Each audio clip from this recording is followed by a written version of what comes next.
Hi everyone, today I want to talk about the documentary Give Up Tomorrow, a heartbreaking and eye-opening film that shows us what happened when the criminal justice system fails. This is the story of Paco Laniaga, one of the 7 young men accused in the 1997 Chong sister case in Cebu, Philippines. Watching this film, I cannot help but look at it through the lens of what we've been learning in criminal procedure. The film shows how Paco was accused of kidnapping, raping, and murdering Mary Joy and Jacqueline Chong, despite the fact that a lot of people said he was in Manila, more than 500 kilometers away at the time of the crime.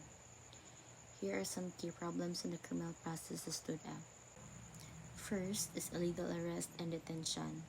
What we learned, under the Constitution, no one should be arrested without a warrant unless caught in the act or under hot pursuit.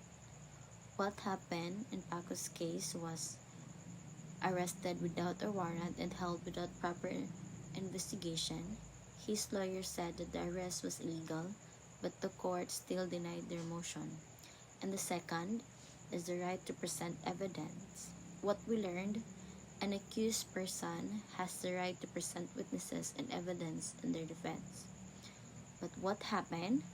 Paco's defense team brought in the witnesses who saw him in Manila, but the police ignored them.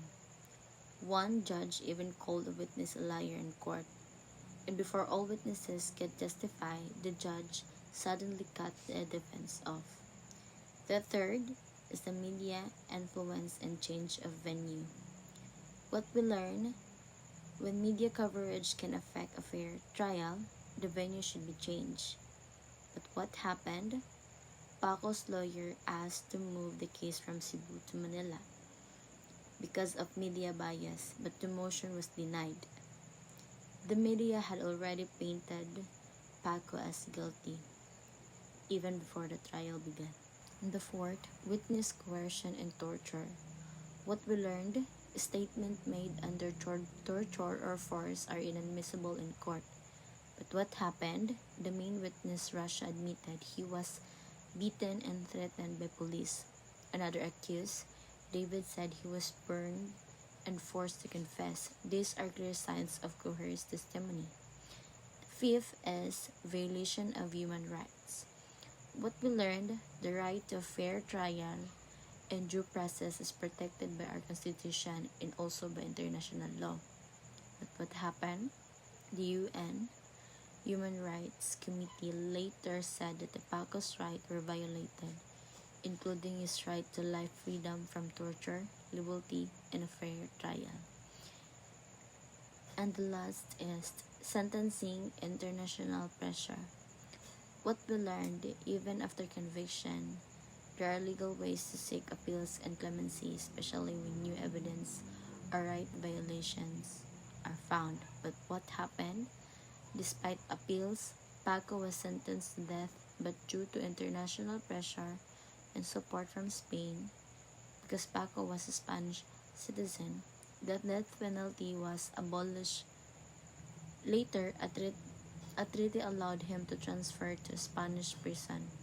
He eventually applied for parole. This film was more than just a documentary. It was a lesson in how the criminal justice system can go wrong, especially when politics, media, and corruption get involved. As a student, it's our job to remember what due process is really about: protecting the innocent, ensuring a fair trial, and following the law every step of the way. Paco Laraniaga's story reminds us that when justice is denied to one person, it affects us all. That's all. Thank you for watching. Let's keep the learning and fighting for justice.